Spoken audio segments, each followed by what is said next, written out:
नमस्कार, मैं हूं अभिनय आकाश और आप देखना शुरू कर चुके हैं प्रभात साक्षी का खास कार्यक्रम मोस्ट रिलायबल इन्फॉर्मेशन यानी एमआरआई। किसी भी देश की राजधानी घर के ड्राइंग रूम की तरह होती है। बाकी के कमरों में भले ही सिलन आ रही हो, यहाँ वहाँ खराब फर्नीचर पड़े हो, लेकिन इंसान कोशिश करता है कि ड्राइंग रूम में एकदम चकाचक रहे, क्योंकि इसी ड्राइंग रूम में मेहमान आते हैं। यही ड्राइंग रूम पूरे घर का रिप्रेजेंटेटिव होता है। ठीक यही बात देश की राजधानी पर भी लागू होती है। दुनिया में आप कहीं पर भी चले जाएं, गरीब से गरीब देशों में भी वहाँ की राजधानी एकदम फर्स्ट क्लास होती है। लेकिन इस मामले में भारत की राजधानी का क्या है हाल? दिल्ली में आई ताजा बाढ़ ने एक बार फिर से शहर की पोल खोल कर रख दी। जहाँ पिछले 40 सालों की सबसे भयंकर बाढ़ आई, जिन रास्तों से होकर लोग ऑफिस जाते थे उसमें पानी जमा नजर आया। ITO से लेकर सिविल लाइन्स तक और बस अड्डे से लेकर लाल किले तक, सब में पानी ही पानी। यमुना किनारे झुग्गियों में रहने वालों का सारा सामान डूब गया।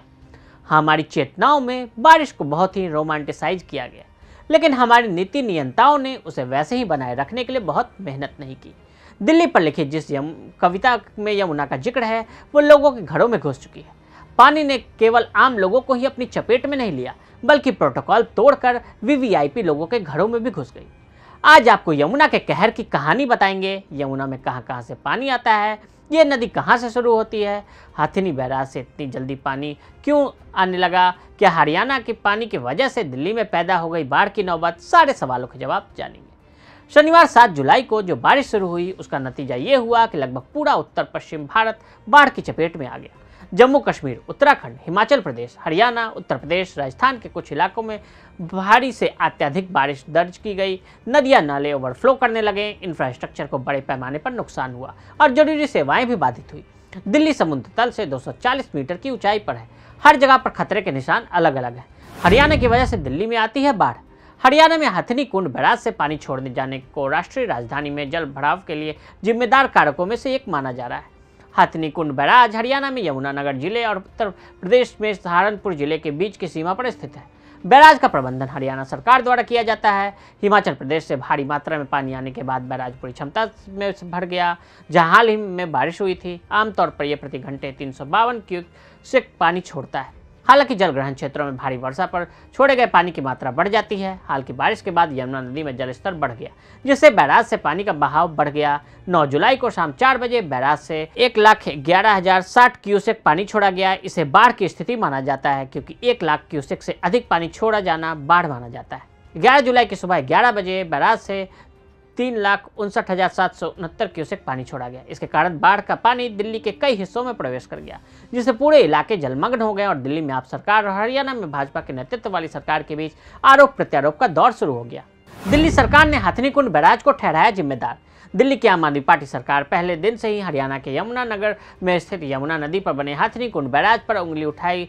वहीं दिल्ली सरकार के अनुसार हथिनी कुंड बैराज से यमुना में पानी छोड़े जाने से नदी उफान पर आ गई और दिल्ली में बाढ़ आ गई, जबकि राष्ट्रीय राजधानी में बहुत कम बारिश हुई थी। आपने यहाँ तक कि कहा कि हथिनी कुंड बैराज से जानबूझकर पानी यमुना नदी में छोड़ा गया, जिसके परिणाम स्वरूप बाढ़ आ गई। बाढ़ की स्थिति में हथिनी कुंड से उत्तर प्रदेश, हरियाणा और दिल्ली की ओर संतुलित मात्रा में पानी छोड़ा जाता है, लेकिन 9 से 13 जुलाई तक सारा पानी दिल्ली की ओर छोड़ दिया गया। अगर तीनों राज्यों की ओर से समान रूप से पानी छोड़ा जाता तो ऐसी नौबत नहीं आती, ऐसा आप सांसद संजय सिंह ने आरोप लगाए। हरियाणा सरकार ने क्या दिया जवाब? हरियाणा सरकार ने पलटवार करते हुए कहा कि केंद्रीय जल आयोग के दिशा निर्देशों के अनुसार 1 लाख क्यूसेक से अधिक प्रवाह वाला पानी पश्चिमी यमुना और पूर्वी यमुना नहरों में नहीं छोड़ा जा सकता है। यदि हथिनी कुंड बैराज में पानी का प्रवाह 1 लाख क्यूसेक से अधिक है, तो बड़े पत्थरों के कारण पानी पश्चिम यमुना और पूर्वी यमुना नहर में बह जाएगा। इससे बैराज संरचनाओं को नुकसान हो सकता है, इसलिए नहरों के हेड रेगुलेटर गेट बंद कर दिए गए। DIPR हरियाणा ने ट्वीट की एक श्रृंखला में कहा कि बंद कर दिया गया बैराज पर क्रॉस रेगुलेटर गेट को यमुना नदी में पानी के मुक्त प्रवाह के लिए खोल दिया गया। 1978 में दिल्ली में बाढ़ क्यों आई थी? सितंबर 1978 के पहले सप्ताह में भारी बारिश हो रही थी। यमुना नदी का जल स्तर 207.49 मीटर की ऊंचाई तक पहुंच गया। दिल्ली से 227 किलोमीटर दूर हरियाणा के यमुनानगर जिले में हथिनी कुंड बैराज ओवरफ्लो होने के लेवल तक पहुंच गया। इसके बाद 6 सितंबर की सुबह 9 बजे हथिनी कुंड बैराज से 7 लाख क्यूसेक से ज़्यादा पानी छोड़ा गया। देखते ही देखते यमुना खतरे के निशान से ऊपर पहुंच गई। दिल्ली सरकार ने यमुना से सटे इलाके में बाढ़ को लेकर अलर्ट जारी किया। दिल्ली की बुराड़ी, मोहम्मदपुर, हिरनकी, फतेहपुर, संगपुर, पल्ला, तिगपुर, भक्तवारपुर, माजरा, हिरनकी जैसे 30 गांवों में बाढ़ का पानी घुस गया। दिल्ली की 40,000 वर्ग किलोमीटर कृषि योग्य जमीन 2 मीटर तक पानी में डूब गई। बाढ़ में 18 लोगों की मौत हो गई। दिल्ली सरकार ने तब इस बाढ़ की वजह से 10 करोड़ से ज्यादा की संपत्ति के नुकसान की बात कही थी। कहां से गुजरती है यमुना? यमुना नदी के जल ग्रहण क्षेत्र में उत्तर प्रदेश, उत्तराखंड, हिमाचल प्रदेश, हरियाणा, राजस्थान, मध्य प्रदेश और दिल्ली के कुछ हिस्से शामिल है। करीब 5.7 करोड़ लोग यमुना के पानी पर निर्भर हैं। करीब 10,000 क्यूसेक मीटर का सालाना प्रवाह होता है। 4400 CUM का उपयोग होता है। यमुना बाढ़ क्षेत्र का अतिक्रमण। हालांकि ऊपरी धारा में भारी बारिश और हथनी कुंड से पानी छोड़े जाने को आशंकित रूप से दोषी ठहराया जा सकता है, लेकिन ये एकमात्र कारण नहीं है। जिस पैटर्न में कुछ हाई प्रोफाइल क्षेत्र बाढ़ में डूब गए थे, उस पैटर्न पर करीब से नजर डालने से पता चलता है कि वे यमुना नदी के बाढ़ के मैदानों पर बने थे।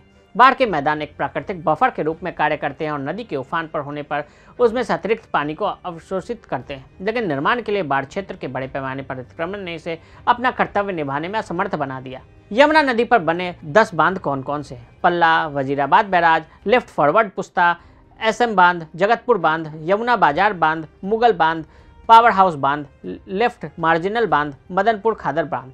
2009 से अब तक यमुना के बाढ़ क्षेत्र की 2480 हेक्टेयर भूमि नष्ट हो गई। उत्तर पूर्व, पूर्व मध्य और दक्षिण पूर्व जिलों में नदी के पास के निचले इलाके में जहां लगभग 41,000 लोग रहते हैं, बाढ़ का खतरा माना जाता है।